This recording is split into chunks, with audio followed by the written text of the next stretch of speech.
Hello again, I'm Walt, more also known as Dan Wilson. Kind of a windy day here in the heartland. You can probably hear some banging and stuff going on outside the garage here. We got some strong winds blowing today.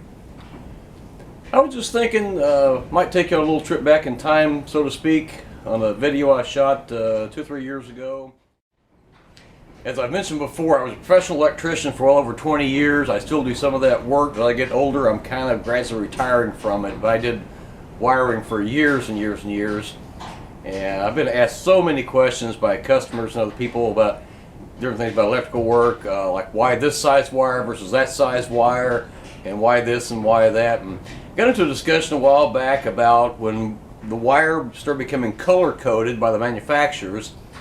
And I shot this video quite some time ago. To be honest with you, I was very new at video at the time, so it's pretty rough, and I didn't really have a good way to edit at that time.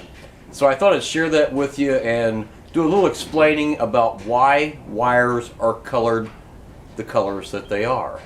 So here we go. A lot of my customers have asked me, why are there so many different colors of the wire? And that's very easy to, I'm always happy to explain that. What this is all about, I've been wiring for so many years that I still remember when all the wire was black. No matter what size or what gauge wire it was all black. And then about the I'm revealing some of my age right now, but about the late 70s, early 80s, they changed it to all the wire was white. The sheathing I'm talking about. It's what most people call Romex type wire. These days there's lots of different brands of wire. This is non-metallic sheathed cable is what this is technically called. Romex is like saying Kleenex, meaning a tissue to blow your nose with. Romex was the first company, as far as I know, that came out with this type of wire. I still prefer to use Romex brand wire, which is what this is, I think. I lost track of that. Back to the color thing. What started happening about the early to mid 1990s, the National Electric Code required that different gauges of wire be color coded. So the reason behind that was, and I'm going to zoom around one of my switch boxes here and show you what I'm talking about. I have to pull some of these out of here. Some electricians were having trouble distinguishing different gauges of wire, and even some of the inspectors that I talked with had trouble telling if it was a number 12. The yellow wire is a number 12, it's a 12-2 with ground. And so all number 12 wire is color-coded yellow nowadays. They started doing this about late 90s.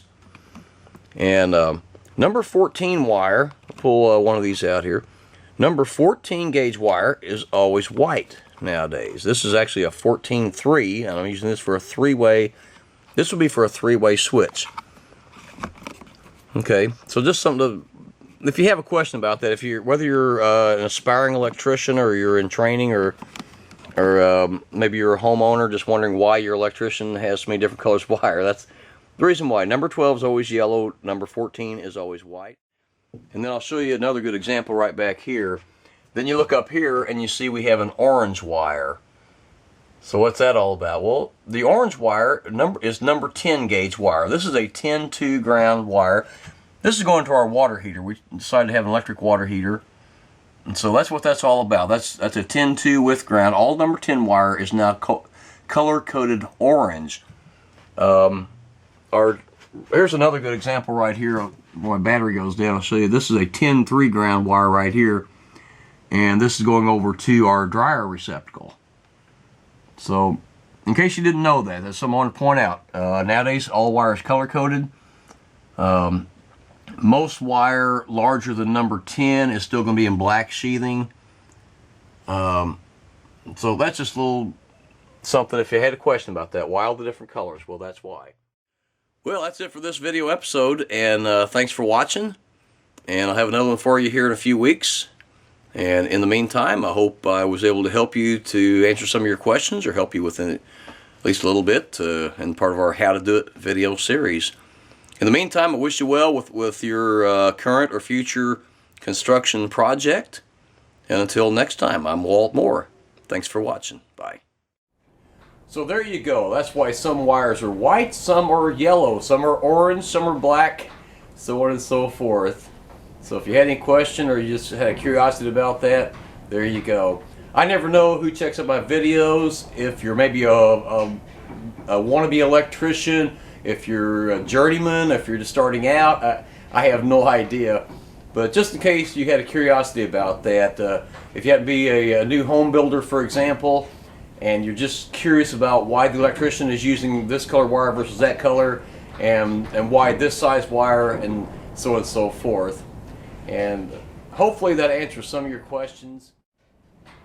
If you should have any questions about your electrical work being done, or just questions in general about house wiring, or just about anything else, feel free to leave me a comment, a question, anything you'd like in the comment section below the video. As I have time, I'll be more than happy to respond to you, answer any questions you might have. You could also contact me anytime by email at waltmoore, that's WALTMOORE123 @gmail.com. It may take a while, maybe a few days, even a week or so. I'll do my very best to get back to you, either through email or by whatever means. Thanks for checking out my videos. If you like what I do, be sure to subscribe to my video channel, and I'll have more videos coming up for you in the future.